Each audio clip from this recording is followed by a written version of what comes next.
Owning and maintaining a vehicle. We all know that after we buy a vehicle, it's not over. We still need to pay to maintain that vehicle and keep it running smoothly. So some areas to consider involved in owning a car. First, we want to be legal, so we need insurance. So make sure you're talking to your local insurance agent to figure out what is the best coverage for your needs, what's in your budget, and what's going to be helpful. You also need routine maintenance. Oil changes, tire replacement and rotation, inspection, flushes, belt replacements, brakes. All of these things are important to keep your car running smoothly. If you don't take care of it, right? This is just like taking care of your body. If you don't do maintenance up front, and you're going to deal with things later with repairs, right? Things are going to break. You're going to have to fix them. But generally, it's cheaper to kind of do the preventative of oil changes, replacements, and things up front rather than waiting until never changing your oil leads to killing your engine, and then you've got a bigger fix. But all of these things are involved in considering.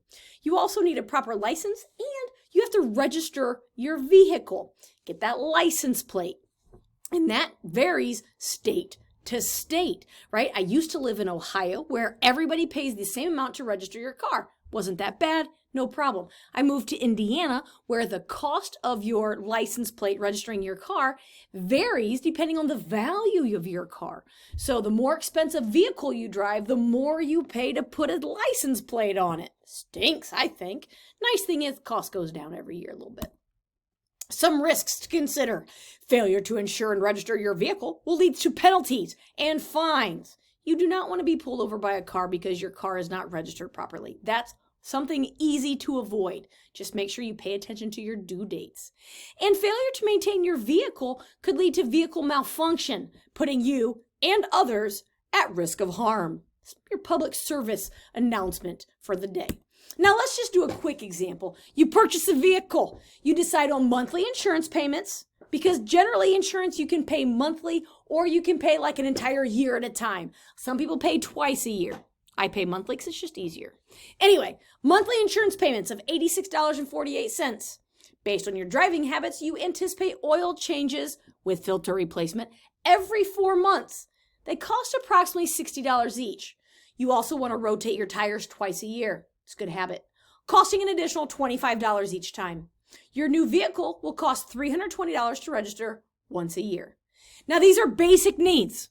Before we get to this problem, I want to throw in, you also might need windshield wipers. You might need a fuel induction flush. You might need other things, but these are like the basics. So if we talk about these basics, how much will this cost? Well, let's think about what we have. We have monthly insurance. So we take our $86.48 times 12.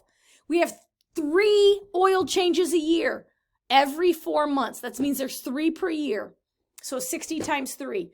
We're going to rotate our tires twice a year for $25 each. And then we've got that one-time cost of $320. So if I multiply each of those out and then add them all together, I can estimate about $1,587.76 annually for maintenance on my car. That is just what I planned. That doesn't include windshield wipers when I need them. That doesn't include other maintenance or other fuel flushes, or I just had one of those, that's why it's on my brain, or whatever else needs to be done to your car. So just keep in mind, you never know what it's going to cost you. Preventative is best. Keep that car maintained.